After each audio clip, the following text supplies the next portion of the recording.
Welcome back to Play It Down Sports Podcast, episode number 6. We're your hosts, Tom and Scott, and we've got a loaded show for you today. This week, we're talking pace of play drama. Chris Gotterup got put on the clock, and we've got thoughts. Then it's time to look ahead. The Open Championship at Royal Portrush is here, and we're breaking it all down. The course, the contenders, where our money's going. Speaking of money, we're also going to dive into the world of hedging bets. When to do it, why it matters, and how to protect that money. We'll also recap a wild Scottish Open finish, give a quick rundown of the ISCO Championship, and LIV Valderrama at Valderrama. We wrap it all up with our betting picks and final takes. Don't forget to like, comment, and subscribe. And as always, you can also find us on Spotify. Links are in the description. Grab your beverage of choice, and let's play it down. Okay, Tom. What kind of beer you got tonight, Scooter? I'm doing a Stella. Nice. Doing a little Stella tonight. So, pace of play. There was a bit of a mix-up, brouhaha, whatever you want to call it, that started on the 13th hole in the final round at the Scottish Open involving Chris Gotterup. He got put on the clock on the 15th hole. He was warned on the 13th hole, got put on the clock on the 15th hole. And it kind of seems like there's some rumor mill, some discussion that the DP World Tour and the PGA kind of did this to prop up McIlroy, because sure enough, right after he got put on the clock, Gotterup made a bogey, yeah. And got Rory within one. Timing felt a little strange, right? Yeah, I mean, I think the thing is, with the question I would ask there, if it was Jordan Spieth, let's just take Jordan Spieth, right? He's somebody that's pretty deliberate. Mm-hmm. I think there's been times where you could have put him on the clock. If he was in that position, would they have done that? I think there's some favoritism sometimes that would seem to maybe become, like, it is subjective whether or not you're, need to be put on the clock. I'm sure by the rules of how long he was taking, it seems like that was sort of a legitimate thing, but I don't know that it was necessary there. Well, it's funny. There were no prior slow play issues during the tournament. Right. And even some observers noted that he wasn't falling behind. Right. So and there was no one behind him, right? It got a little, it raised some eyebrows, as you would say. Right. Now, I don't know, maybe if I had McIlroy to win, you'd have been fine with it. I'm probably looking okay there. And we also mentioned hedging bets and stuff like that, and it's interesting because McIlroy at the time, after Gotterup birdies, he's one behind. And even after he bogeys. After he bogeys. Right. Right. Kind of makes the whole betting angle of it a little suspect as well. If you thought that Gotterup was maybe going downhill a little bit, but he was still going to be in the mix at the end, maybe if you have a bet on Rory, you might say, maybe I'll get some better odds now and I can throw Gotterup in, and you kind of have both guys and monetize the Rory bet even if he loses. The risk there is someone comes from behind. Like, I actually had an in-play bet on Matt Fitzpatrick this week. It wasn't in my pre-flop picks. No, you but put that out. I sent it out. Yeah, I think Saturday morning I went after it with him. And he wound up, might have even been Friday where I actually put it in, and he wound up in the mix at the end, just I think 3 strokes off the pace. So, it is kind of neat to try to do some in-play bets and think about the hedging. And speaking of hedging, maybe we ought to just talk for a couple minutes about that. Sure. What that's about. Let's do it. I'll open this by, there's a story from 2019. Guy's name is Scott Barry. And he was St. Louis Blues fan. And this is the year where the Blues beat the Bruins in the Stanley Cup. And what happened was I don't know exactly where he put the bet in. It might have been Las Vegas, I think. But it was he threw $400 at 250 to 1. Blues were in the basement of the NHL. They were nowhere. And as the season went on, they worked their way out of the basement into the playoff picture, got into the playoffs, went on to win the West, played the Bruins, who were a very, very good team, in the finals. And there was discussion about whether he was or was not going to hedge that bet, because at that point, he could have easily put some money on the Bruins and guaranteed himself $20, $30, $40,000. But obviously, I would have done that. yeah, so would I. And we're going to talk a couple more minutes about how you can hedge. He could have easily, this is a simple one. He could have just put some money on the Bruins at some point during that series, particularly when it was a close series and went to Game 7, and he stayed the course and never put a nickel on the Bruins. And the Blues won Game 7, and he won his $100,000, and it was quite a story. So anyway, that's an example of not hedging. I don't actually subscribe to that. I think if you've got large amounts of money that you can win like that, and you're doing this for entertainment, and you're also trying to build an account and do it as a hobby, but the challenge of it, to not take advantage of that situation that you're in. And I've been in these long shots before, certainly not for that level of money, where I will take the other side of a bet that I put on maybe early in the season. At one point, I put the Washington Huskies in to win national championship at 30-1, the year they went all the way to play Michigan. And when it got to the two teams playing for the championship, I threw money back on Michigan, even though they were a favorite. And I did a money line bet on them to guarantee that if Michigan won, I'd win that bet. And if they lost, I'd still get paid for the Washington bet, but just a little bit less, because I would have had to have put some money on. Right, you are betting into your profit. Yes, exactly. You're cutting your profit out. Now, some people don't like it. My son had, in Las Vegas, we go out there every year for March Madness, and he had a system of betting on the 14 and 15 seeds. And it was the year St. Peter's beat Kentucky. And they were huge underdogs in that game, St. Peter's. And it was the game that was going to come through and make the system work. And I said, you know what? Maybe you ought to throw a few dollars on Kentucky once they became an underdog late in the game.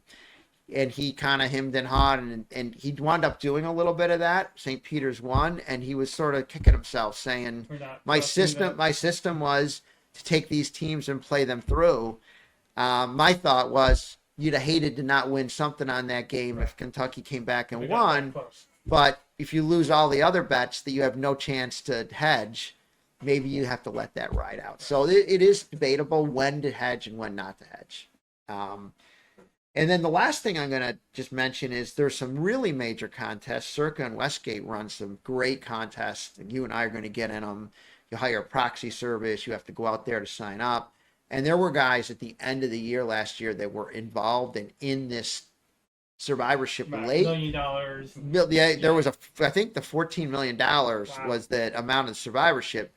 And if you got into the final 10 or 8, they were flying out there and throwing tons of money on the other side of their survivorship bet to make sure if they got eliminated that they were gonna monetize. Yeah. So anyway, it's sort of the whole thing is interesting. And I think we'll probably move on. Sure.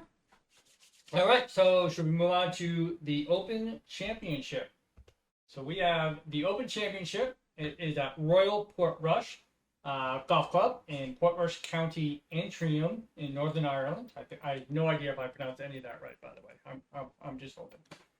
It's a par 71, 7,381 yards. Calamity Corner, which is the nasty par 3 16th. And the weather forecast is not great.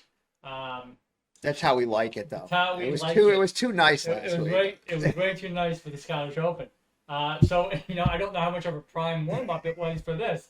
So the early thought is the morning wave of golfers will have it rougher than the afternoon due to some of the earlier drizzles that they think the greens will soften up and be a little bit more acceptable in the afternoon. In the afternoon. But the winds aren't too bad forecasted. They're typical Northern Ireland winds, not too bad. So the weather forecast is not horrible. Now, last year it was at Royal Troon. And Royal Troon, wrong side. One too many. There it is. Royal Troon, top finishers and stats. We have Dan Shoffley was the winner last year. Billy Horschel came out of nowhere and kind of finished second. Thurston Lawrence, I got that. He's another one, and he was actually a factor this year in the Open. I mean, look at these names. You got Horschel, Lawrence, and Henley. Not the guys you would think that would be up there. Now, Rose, I could see. You could see him being. 100%. Yep. You also have. So here's obviously all the stats that he did. For the most part, the course was favored accuracy, which is pretty typical of Right. these British Opens or Opens. The fairways are narrow. You gotta play that low runner very often. I don't think the British like you calling it the British. It's the Open. I know it's the Open Championship. Yeah. I practiced that all week too to make sure I called it the Open. And right there I go British Open. Now the last time it was at Royal Portrush was 2019, and Shane Lowry took it down. Yeah. Pretty convincing. I'm done with Lowry. I've had enough of him this year. His U.S. Open, he can't even put a coin down on his ball when he's got to mark it. I'm done. I love it when you get done with these guys. Done with Lowry. You can prove me wrong this week, but I'm not putting a nickel on the guy. By the way, I'm done with Sanjay Im as well. He killed me. Watch Lowry win this thing now. I know. Minus 17. He's not winning this thing. I'm telling you right now. I like some people for this. We can go over that. Lowry's not on our betting cards. He is not on either one of our betting cards. But that was Royal Troon. Obviously, this year it is back at Royal Portrush. The coastal winds are a factor. The par 3 Calamity Corner, the reason they call it that is you'll see most golfers are going to bail out on the left. If you hit it right, you're going down a 100-foot cliff because you can get your ball. You're just going down a 100-foot ravine, and your ball's going to end up somewhere in that 100-foot, and right. You'll be getting somewhere. A calamity. Yeah, everyone bails out to the left, and you'll see why. You're right, though. The wind doesn't look. I mean, when you get over 10 miles an hour, it's certainly a factor, but it's not like there's. But I think things can change so quickly here. Well, right. That's the problem, right? You still along the coastline, so right. It can. Now, I wanted to give a shout out to the RNA for doing something that I think was pretty awesome. So, we're on YouTube, we're on this podcast. I'm a big fan of, as you guys know, I'm wearing the hat right now, Selena, which is co-owned by the Bryan brothers, Wesley and George Bryan. I spoke about them last week at the BMW. Nice hat, by the way. It's a great hat. It's a great course. Yeah. The RNA had Wesley, George, and a YouTube golfer, Grant Horvat, and I'll talk about him in a second when we get into the Barracuda. They have a series on YouTube called The Major Cut.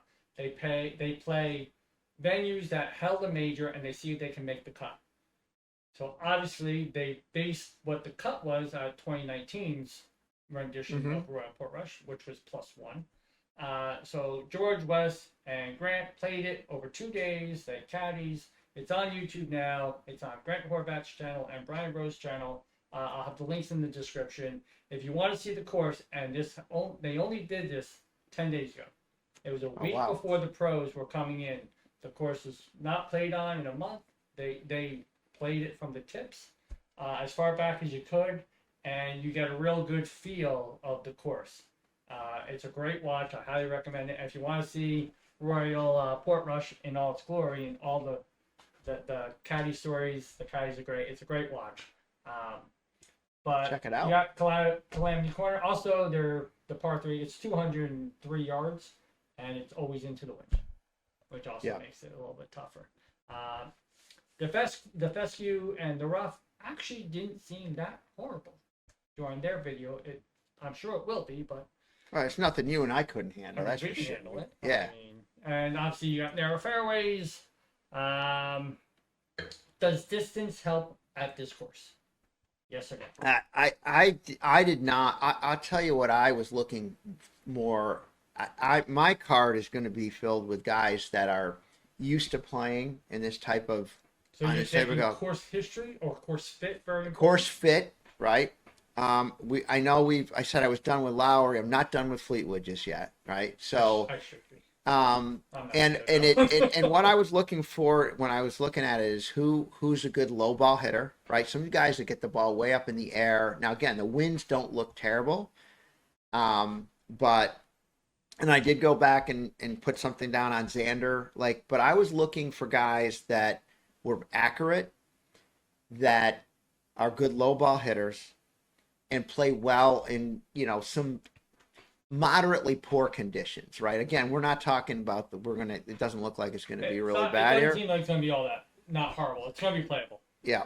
But some of the players that that I like are the ones that are kind of used to playing on these types of courses. So course fit was far more important to me, and being able to play kind of maybe a little lower trajectory on your shots were the things that I was more interested in to pick in my card this week. I think ball striking is going to be extremely. That's important as well, It's going to be extremely right? important. But I don't know that distance is. I think it's a little bit more about hitting it accurate and then being able to kind of zero in, and then you are going to have to scramble because you're going to have some bad kicks, some bounces that don't go your way, and be able to sort of get up and down. Oh God, yeah. I mean, it's gonna be right. scrambling. You see it. You see balls that look great, and then they just go right through, and it pop bunkers and all sorts of things that aren't. It was interesting. I think it was the 12th hole.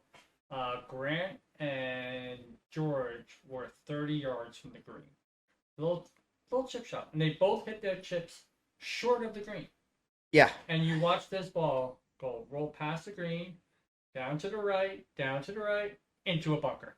And there was no rhyme or reason how that ball kept going, but it's almost like it's on cement or something. It was right. It was wild. Yeah. But that's the conditions that they're going to be playing in. See if there's anything else. Weather-wise, for the most part, there's really nothing there. There's some chances of rain on Saturday and Sunday. More chance on Saturday than maybe a little Sunday. And you already showed that the winds are going to be in that 10, 11, 12 mile an hour range, right? Yep. So. Well, we could break down the Barracuda. Should we do the Barracuda? Yeah, let's go to the picks. Let's go to the picks. Let's go. We could talk Barracuda as we kind of go through this a little bit. We don't want to spend a lot of time on the Barracuda, but it is interesting, and so let's talk about that as we're going through after we go through our open picks. Yeah. All right. So let's start with you and your picks. You go through yours first. Yeah. Okay. So the guys that you can see, so Fitzpatrick was an ad for me because he was someone I liked last week. Didn't put him pre-flop, added him in. These courses I feel like anytime the conditions are a little hard on these courses that he's sort of like slowly been sort of emerging. And last week he finished -12. He was significant in the Scottish Open, and it just feels like he's ripe to continue to play well. So he's an add-on. I got him at 59-1, Scooter, with a little bit of a boost. Okay. I really thought that was, a good number on him. If you can't get at least 45 or 50 to him, I'm not sure I'd play him. But I got really good odds on him. You got to look around, through your various accounts. The other guys are all sitting in that 25 to 35 range. Fleetwood, Hovland, Hatton, and Schauffele. All right, Schauffele, I just kind of feel like last week, he was -9. He was somewhat significant, but never really in the mix completely. No, he was top 20 tops. Yeah, but at -9, I feel like he's just continues to get a little bit better every week. That injury is completely behind him, and he won last year. So I'm like, going back to back is hard, but I threw him in. And then, Hatton, I know I've been on him every single week, right, on the LIV Tour. I still like the guy. I think that he fits these course profiles. I may play him as top LIV golfer.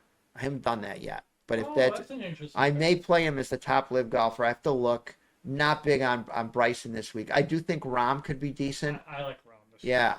So, but Hatton is at 33-1 versus like Rahm is 12-1 or something, right? So I like the odds. I think I'm going to probably add Hatton as the top LIV golfer. Victor Hovland's an interesting guy because he's someone, I'll tell you what, I like him this week for the following reason. He seems like the guy that throws away strokes at an alarming rate, and he still gets himself into the mix. Last week, he hit 3 chips that came back at his feet the second day. I don't know if you saw it, but he was -5, and I think he finished -2 the second day and tripled. I think it was the first hole. If you go and you look at back at his feet 3 times, right? Puts a smile on his face, rebounds, plays the game, and got to -8. Now, if he doesn't do that, he's probably in double digits, and maybe even has a shot to do something. I just feel like that guy, and we've already talked about Fleetwood. We won't. I just have to keep playing him because he fits this course. He does fit it, and he's been second in this tournament. He's been second in so many tournaments; it's almost uncountable. It's fine. I have him top 20. I didn't go win with him, so my winners are Hovland. Again, I think the kid's going to win a major at some point. Why not? We didn't compare picks either, but we have a couple names on here that are consistent. And I have Rahm, and like I said, I'm taking a flyer bet. This course is not set up well for Bryson. No. No. But I'm gonna. I need better odds to put even a nickel on that guy. I know. I'd probably get better odds. I might put a penny on him if you could do it, but might be a better bet to put him to miss the cut than to even win. Yeah, you're giving me an idea. I might do that actually. I'm gonna write that down right now. Shambo to miss. I have McIlroy to miss. Yeah, well, you have a problem with McIlroy. So I do, in general. I think he's a little bit of a whiny. I think he's whiny. However, in 2019, he missed the cut.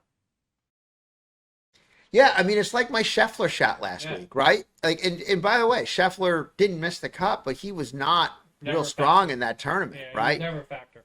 But I have Hovland, Rahm, and DeChambeau. Then my top 20, I have Fleetwood, Neiman, and Hovland.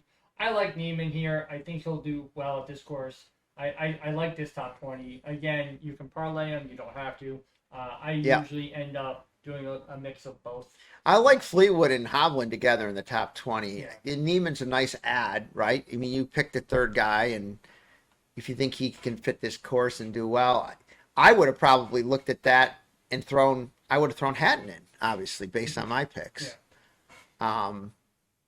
And I like your long shot of the making the like putting Finau. Oberg feels like, I mean, he played pretty well, but he collapsed a little bit late in the tournament last week. And I think he needs a little bit of distance, and I think this course doesn't set as well up for him. Now, granted, he should make the cut. No, that's a fly. You're taking a long shot on that. Now, Finau, I think he will miss the cut, but right. And then I have Dean Burmester. He's just an unbelievable ball striker. So I threw him in there. He's actually, I don't know if you realize this, on LIV Golf. I was going to say, the only reason he's on your card is he's a LIV golfer. No, it's not the only reason. Okay. It's a big reason. It's not the only reason. On LIV Golf, he's the longest driver on LIV. He drives it longer than Bryson. Yeah, but we've already said that that's not necessarily. I agree. But he's an unreal iron player and ball striker. Theegala, Mickelson is a complete flyer.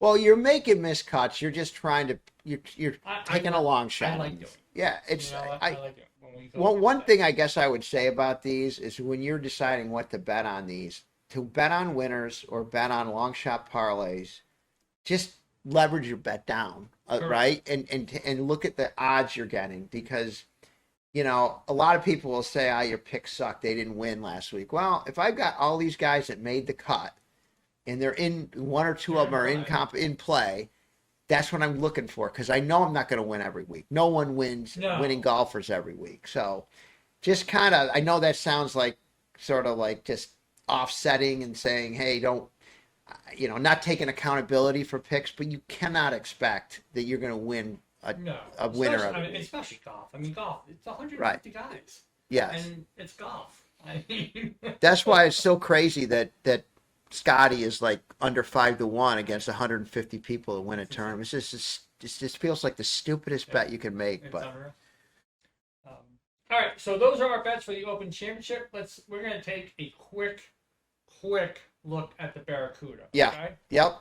The course is the Tahoe Mountain Club Old Greenwood course It's par 71, 74, 80. However, Sure, this is not the British Open weather right here at 84. 84 and higher winds. Now the Perfect conditions for that with the weather, with the temperature. The roughly 7,500 yards will actually play 6,800. They are 6,000 feet above sea level. Okay. So it will go. It is a Stableford scoring, which is why you see the scores as they are. There are no metrics for shots gained because it's Stableford, so there is no shots gained. This was your top 5. This is kind of a launching pad for a lot of pros to get their first win. Exactly. They get 300 FedEx points if they win this thing. And one of the things I would say about this is if you can get somebody who is an aggressive golfer, and we've talked about this before, you're getting 5 points for an eagle here and 2 for a birdie. So the players that are willing to hunt for birdies and eagles, now you run the risk, you do get negative points, but the reward, you're not -5 on a double bogey. You're -3, I think, or maybe it's right. -3. So double bogeys or worse. So double bogey or a quadruple don't matter. It's exactly. -3. So if you're gonna try to get a green in 2 on a par 5, and there's trouble because there's you're trying to get to 5 points, and you may lose 3 doing it, but. Yeah, bogeys -1, par 0. Yeah. And then you got your double eagles 8 or your albatross. It's been at the Old Greenwood since 2020. The Barracuda also had a sponsor's invite to Grant Horvat, who I mentioned earlier. He ended up turning it down. He declined the invite due to media rights with the PGA. Yeah. Let's see. So last year, Nick Dunlop win it. Again, these names. Most of these are actually somewhat known. Fishburne, I didn't know, but Whaley I've heard. Pendrith. Pendrith I've heard. This is a pretty fun tournament because it's just a different format. Guys they don't get the same. By the way, this is not a normal PGA event money-wise, right? They get 300 FedEx points. They get 700,000 to win. 4 million purse. Yeah, but I think the winner gets like 700 or 800, which is still nice money. Yes. But normally in a non-elevated event, exactly. It's more elevated. It's 25 million. Right. Eric Van Ruin in 2021 has the Stableford record. The purse is nowhere near as big as it's going to be at our member guest where we're going to have big member guest, big money this weekend. So that's the Barracuda. So let's go back to our picks. Now we can talk about our Barracuda picks. Yeah. Again. This is more, it's a stable format. There isn't money metrics that you can look. You just gotta look at course fit and kind of have some fun with it. So I have Kitayama, Max Homa, and Harry Higgs as my winner. My top 20, I threw Homa, Sam Ryder, and my boy Rico Hui. I like him obviously this week. Clearly, the person I'm now done with is Mark Hubbard because I put him to miss the cut. Okay, and you've used him as somebody in play, and he's disappointed you. Yeah. I'm done with him. I like your make cut parlay there. Now, this guy, Frankie Capin III, I bet him last week. He made the cut and was doing some damage. He was good too. In that tournament down Saturday. He did. But all my guys there made the cut, and he was a flyer I took, and I think to have those, and Nick Watney, right, is an old school golfer. I kind of like that. That's probably giving you good juice too if you hit them both. Yeah. Okay, moving over to my picks. I think, I have Rico as well. I like your Austin Eckler. Well, he was somebody I got burned though. I saw him at 60 to 1 and didn't put the play in. And then when I actually went to do it today, I couldn't find him at better than 45 to 1. So other people are already seemingly on this guy. Well, I mean, he was somebody. He's a name that you recognize. Yeah, maybe. Or maybe they knew I was going to bet him and they realized it was a great pick. I don't know. It was annoying to me. Tom Jones. I want to get him at 60 to 1 and let the other suckers get it at 45, but it worked the other way around. Ryan Palmer is a name. He's 1,000 to 1, Scott. And look, he's an aggressive golfer. It's about what I threw on it, right? And Camilo Vegas, right? He's 400 to 1. So I put those 4 guys in, not a ton of money on them, but I feel like these are the guys that are going to attack. These guys are all going to attack the greens. They're going to shoot for the points, and it's kind of an interesting tournament. Obviously, against the Open, it dwarfs, but I like the format, and I think it should be fun. I like the format a lot too. I think it's a fun tournament. It's nice to see the PGA do something. They got rid of the match play tournament, so at least they have this one. And we'll have some matchup bets that we maybe will throw up there. It looks like tomorrow night. Yeah. You'll get them again, up. please follow the Instagram. We want to see other people's. I want to see other people's bets here too. Please send them in. We'll do a shout out to you. Yeah.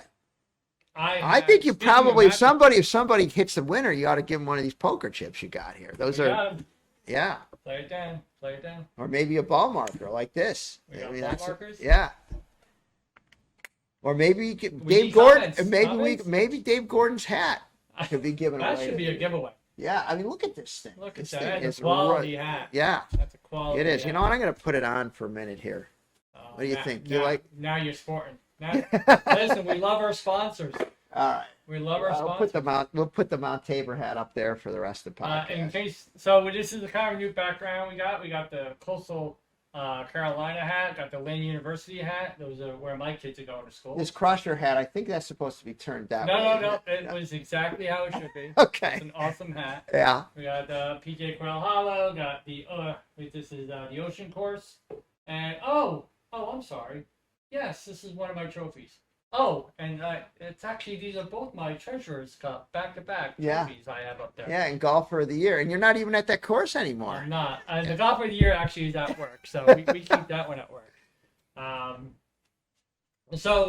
But yes, I post the matchup bets on Instagram, so please follow us on Instagram. It's Play It Down Golf.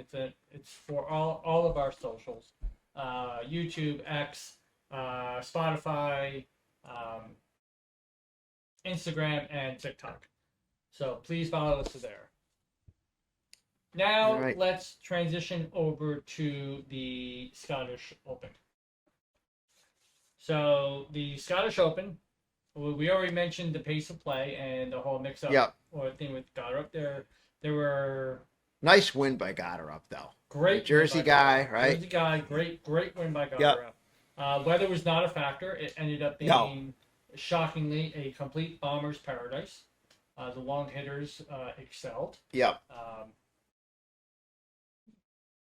Overall, obviously, you see the driving distance there. It's other than Fitzpatrick, and even him, he was still in the top 30. Again, he's just a grinder. That's why I love the guy. That's why I got him again this week. Threw him in play. He was significant, but I just didn't have enough to compete with the top guys at the very end. But he was there. Scrambling was still a factor, but not as important, other than McIlroy, who scrambled. McIlroy putted really well, too. And he putted well. Yeah. Last week, we had him 60th in putting. Yeah, I mean... or 64th, it was horrible. And this when week he's got the putter working and he can hammer the ball, he's unbeatable. Yeah. However, off the tee, he was not great. And that's just because his accuracy wasn't great. Right. So he didn't gain any shots off the tee, even though he had the second longest drive. Yeah. But you didn't need it at the course because weather really wasn't as much of an issue. I don't have him up here because he did not make the top 5, but Scotty Scheffler could not putt. Yeah. His shots gained putting, he was 64th out of the 79. It is kind of funny how his putting comes and goes because if he starts turning on that putter, it feels like you can't beat him, but it comes back, right? My belief in putting is that there are some people that are just naturally good putters, right? McCarthy's a great putter. Fitzpatrick, I think, is a good putter, right? But some of these guys that Morikawa can't really putt, right? Corey Connors, they keep saying he's improving in his putting. I don't feel like he's a great putter, right? Well, Tom Jones, not really a good putter.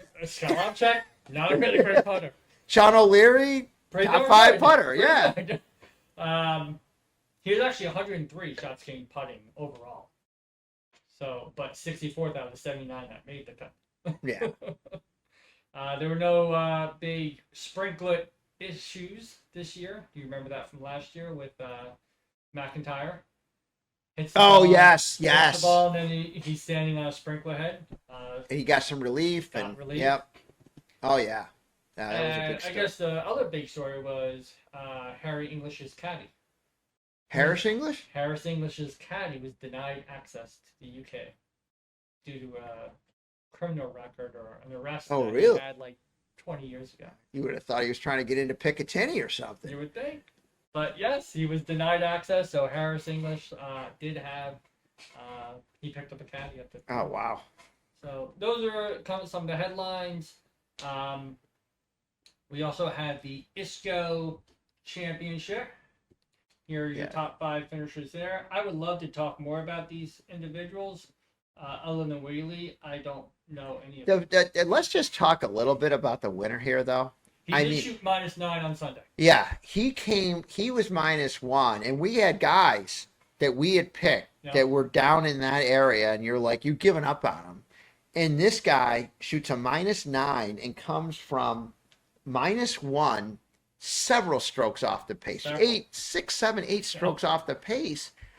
And, you know, the guy that was leading this, Chan Kim, was 2 days of stellar golf. I think he was -9 the first day, got to -11, 10 or 11 after round 2, and he winds up -3 at the end. And these two guys like just switch spots. I'm like, that just shows you what golf can be like. I mean, it was unbelievable. Now, and these are all good golfers, right? I mean, they're not names, but they're the way the tournament turned was unbelievable. Had 75 PGA/Korn Ferry Tour players and 75 from the DP World Tour at the ISCO. Oh, really? It was split, yeah. Oh, I didn't know that. Which is why there are a lot of names you don't really recognize. Now, Whaley. Skins is starting. I've seen his name on a lot of leaderboards. Look at where he's nowhere in the top 10, and he finished 4th. Yeah. He just didn't make mistakes. He had no big blow-ups. Yeah. Where it seems like a lot of guys did. And then we had LIV. Yeah, it's the only place I made money this week. It's on this LIV tour. So we brought up hedging. I'll tell a quick story because I kind of got a little mixed up in not hedging, and this is why you would. So Ron was 1 behind Gooch on Sunday, and I was in a golf tournament out near Pennsylvania, so I wasn't following along. And since they were in the UK or in Spain, did your tournament have as many fans as the LIV, or was it about even? Do you think? Or did you look at the crowd? They had an unbelievable. I did not. They had an unbelievable turnout in Spain. Spain turns out. Okay. In all reality, and Dallas turned out for him very well, as well. I thought they'd all come to watch you play, though. No one came to watch me play, as they should. But I had Rom. He's 1 behind Gooch. The perfect example of I could have thrown a few dollars on. You Gooch. probably would have gotten plus money on Gooch. I probably would have, but even if I'm just trying to cover my losses so I don't lose, instead I'm golfing and I don't hedge. And that one doesn't feel quite as bad to me. No, because it wasn't to win $100,000. It was, I think it was a $10 bet. Again, the odds weren't great. It might have been. Yeah, it's more the challenge, the fun part of trying to like create a profit, right? Like, I think I told the story of being at a party and having Gotterup, which would have given me several $100s, and Gracerman rather, right? Not Gotterup, Gracerman, and Sunsleeve guy, right. And I wind up not tracking that. And he gets into the playoff, and the Rom story is a little bit different, but it's similar in that it doesn't really matter whether it's an amount. It gets the chat say, "Hey, I want to try to monetize some of these tickets." Right. So anyway. One interesting thing about ISCO Championship, Miles Russell was in the field. He missed the cut by 1. Now, in case you don't know who Miles Russell is, He's the current #1 ranked junior golfer. He's only 16 years Oh, old. wow. And he missed the cut. He shot 70 and 73 and missed the cut by 1. That's impressive. Yeah. Yeah. So it was an interesting little story on Friday at LIV Valderrama. The wind was around 40-mile-an-hour gusts. So on the 11th hole, there were 2 holes, the 11th and 14th. You could tell by the scores, Scott, in this tournament that it was a difficult conditions, right? I mean, these scores of -1, -2 were all-star scores there. The team score, first place was the Crushers after day 1. I think they were +4. Crushers. Legion 13 ended up taking down the team competition. They just turned the Crushers around there. Oh my God, don't do that. I'm killing me. But Brooks is playing with Taylor Gooch and I think Ram McDowell. They're all members of the Smash GC team. And they're on the 11th hole. And Gooch putts from about 30 feet, hits a really good putt. It goes up to the hole and stops maybe 2 feet before the hole, maybe inside 1 foot. Okay. Before he can go mark it, it starts the wind starts to blow it back towards him. Jeez. It ends up about 30 feet from the hole, almost to where he putted it. That's unbelievable. It was unreal. So Koepka's like, that's it. He refuses to let any of his teammates hit another ball, and he sits down and waits for the rules official. And for 22 minutes, they brought out water, they watered the green, and he still refused to hit. And probably about at the 29-minute mark, they blew the horn and suspended play. That's interesting. But the captain's like, no, we're not finishing this hole. This is, and on the flip side, on 14th, you had Sergio and Rahm. Sergio hits a putt, and Patrick Reed was in the group, and Patrick Reed hits the putt, and they're almost on the same line, and both their putts literally missed the hole by 2 inches and rolled 10 feet away because now it's downwind and slightly downslope. Yeah. And the horn blows, and you literally see. Well, Rahm didn't Reed Sergio just go pick his ball up and drop it in the hole? Yeah. Wouldn't put it past. They both they literally dropped their putters on the green, and like, are you kidding me? And there were some bleeps on the broadcast at that point. But that was interesting about the first day of LIV. Let's go over some of our bets from this weekend. So here's our bet slip. I have a few red check marks, which are winners. I think we could just roll right past this sheet. This is not all that interesting. You don't want to talk about. I will say, the only thing I will say is I got a little fortunate because I could not find a sports book to take a parlay on JJ Spawn and Aaron Ray. So I took them individually to miss the cut, and I got one hit there. You know, one thing just to... And Sanjay M, I'm done with him. I did hear that JJ Spawn was doing some partying over in England. There could be a miscut bet on him, depending on what the odds are for the Open. Yeah, I may actually do that for the British Open as well. Now, if I'm not getting good value, I'm not going to do it. But Carson Young didn't make the cut. He's still celebrating his U.S. Open win. Yes, he is. Right. Which, hey, I don't blame him. No, not at all. I'm doing that as well. For the ISCO, Bo Hauser and Cam Champ did well. Carson Young did. He was terrible. He was horrible. And LIV, like I said, I had John Rahm. I should have hedged him. I didn't. Hatton was a big disappointment. He was. In Spain, because I really thought he'd be top 20, and he finished outside the top 20. Well, and I go right back to him again this week thinking he's going to rebound. We'll see what happens. So if you look at my card, obviously it's not worth really talking about. I will say the top 5 bet on answer really offset an awful lot of these losses, right? I didn't see that coming. I really did. Even if you look at his stats, I mean, they're pretty good. And I just didn't see it coming. I'm shocked more about the putting really than anything. He basically was, because I bet him more on his ball striking. Yeah. Right. But the odds I got on him to be in that top 5 were enough to pay off an awful lot of these. And then the other thing I'll mention is remembering that most of these were, other than the Scheffler flyer to miss the cut, were to win the tournaments. Correct. And every one of these guys, except for Morikawa, made the cut, and Morikawa had the lowest odds. And they all had some chance at some point to make a run. Adam Scott, I think, wound up, if I've got this right, he wound up -6 and sort of made some hay along the way, but he was just, it was like -2, -2, -2. So I needed him, right? I had him as a top 10. He finished like 17th. So he was out of that spot, but that wasn't a bad thing. he had a shot, right? Yeah, that's not a bad So I looked at this and I'm like, all right. And now the one thing I hate is picking a matchup like that, because you put a little more on it. And Corey Connors was not effective, and I'm getting close to being done with him. Yeah, he was a little bit. I've had it with Lowry. I kind of had it with Straka. Now Connors. Now Straka again. Like these three guys just may be out of my betting going forward. But so on matchup bets, so your matchup bet was for the tournament.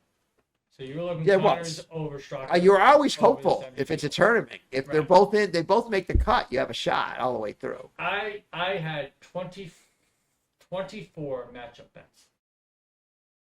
Yeah, you love the matchups and the cut. Yeah.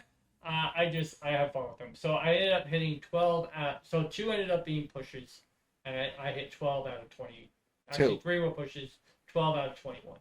That's good. So I won money, but some are, Yeah, that depends on whether they're minus, right? Yeah. And it was great. They even had them for LIV and stuff like that, so it was fun. But follow us on Instagram, and you'll see the matchup bets, because I do post them there. Yep. Okay, so that's kind of the whole story from the ISCO, the Scottish Open, and LIV on Andalucía at Valderrama. So I think that brings us to the upcoming tournaments. Here's some upcoming tournaments. So we obviously have the Open Championship in Barracuda this week. Next week we have the 3M Open and LIV UK at JCB. Then you'll have the Wyndham Championship, and then we go right into the playoffs for the FedEx Cup. The first leg of the FedEx Cup playoffs is St. Jude Championship on August 7th and the 10th. And LIV Chicago is also that weekend. Wow, we got a lot of tournaments to talk about. And pretty soon we're going to be starting to talk about some of our college futures. We're going to talk about the NFL a little bit. A lot of research being done to try to see if we can buoy up our portfolio and get fired up for all these contests we're going to be in. So we'll have some fun. We really will. Please send in your predictions. Send in any comments you may have, what you like, what you don't like. We do listen. Apparently, people did not enjoy the white sheet we had as our backdrop. So we're trying different things, and so just bear with us. We'll keep changing a lot. We'll recap the Open Championship, and we'll look ahead at the 3M Open and LIV UK. Till then, see ya.